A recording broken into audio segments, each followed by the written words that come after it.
They're losing control of the gold market. They're losing control of the silver. They've lost control of the silver market. They've lost control of the gold market. Now the big question is, are they going to? The definition of money is changing. It is becoming digitized, or it's becoming tokenized. I know that sounds risk to Bitcoiners. That sounds like, oh my God, those are just shit coins. I'm like, well, and news for you.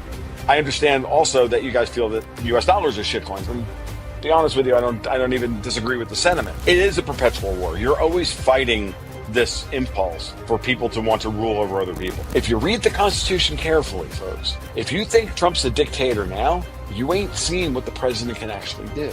Now he knows. And he's executing like he knows. Are we going to stand up like men and say we want to live free, or are we going to? How many Americans do you think are aware of any of this? Do you think we're on the right path? Yeah, I mean, I think we're on a better path than we were before, and I don't think that path is going to be perfect, and I don't think it's going to be easy. No plan, survives contact with the enemy or reality. But I do think I do think that, the basic framework for what Trump is trying to do is the right framework. Is he going to get everything right? No. Have you met Donald Trump? No. But demanding that it be perfect, I ask the same question. What do you think? I'm 12? I'm not, I don't believe in good guys and bad guys. I believe in flawed people doing the very best they can under difficult circumstances against very bad people. And, what we have to really do is put aside our own anxiety and our own hurt. And believe me, I'm as cynical and as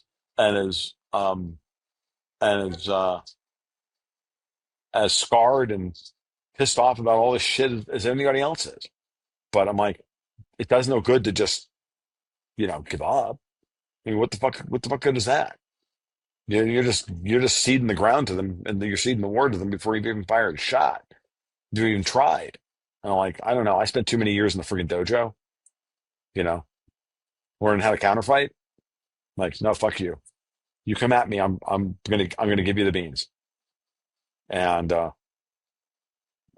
no, I spent too many years in a dojo for the purpose of learning how not to be a victim. I will fight the best I can and the way I can. And if that fight is with ideas, words, and communication, then that's how I'm going to do it. Hell, my eyesight's not good enough that I can't, what am I going to do? But I don't know about you, dude. Did you watch Pete Hegseth's speech the other day? You should. You should also watch Trump's speech at the UN if you haven't watched it. The whole thing. You should watch both of them. If those two things don't make you proud to be a fucking American at this moment in time, nothing will.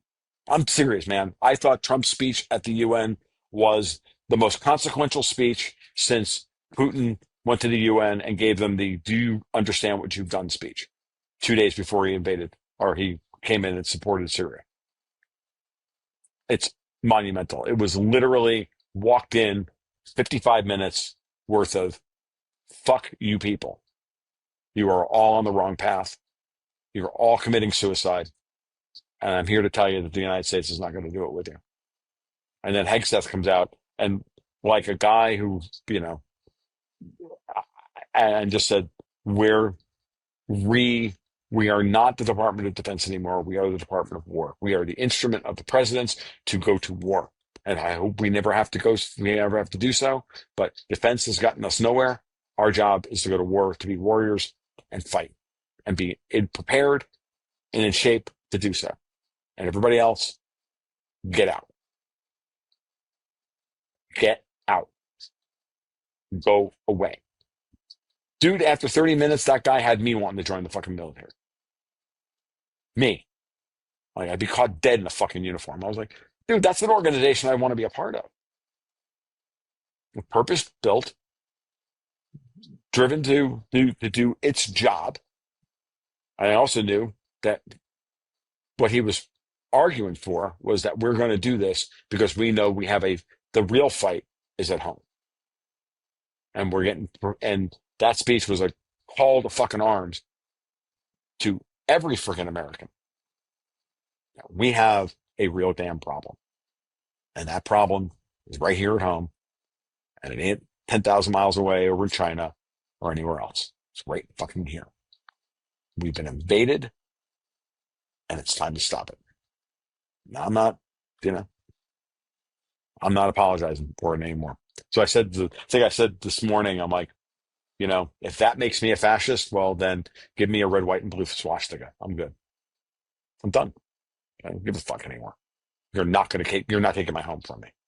I decided to stay. I decided not to be a pussy and leave. And now I'm going to fight however I have to. And that's the way everybody has to be. And it's going to be messy. And it's going to suck. And there may be casualties. There are going to be casualties. And we'll move on. But that's what our enemies are forcing on us. They've decided to go to war. Well, they started this fight. By God, we'll finish it. That's the way it has to be. I guess my final question, how many Americans do you think are aware of any of this? So you've heard Bitcoin is the new gold rush by now. As world leaders on all sides have endorsed it as the future of money, and now you're looking to get started, we'll show you how. It's actually easier than you think. First, go to your nearest Byte Federal ATM and turn your cash to coin. Byte Federal has over 1,200 locations around the country with the highest daily limits. Go to our website, bytefederal.com, to find the nearest ATM to you. Log in to any wallet, then create an account, deposit your US cash, and instantly convert it to Bitcoin. That's it. We are the only US manufacturer and operator in the Bitcoin ATM industry, and our US-based live customer service is second to none. Go on, give it a whirl, and don't get left behind. Click the link below.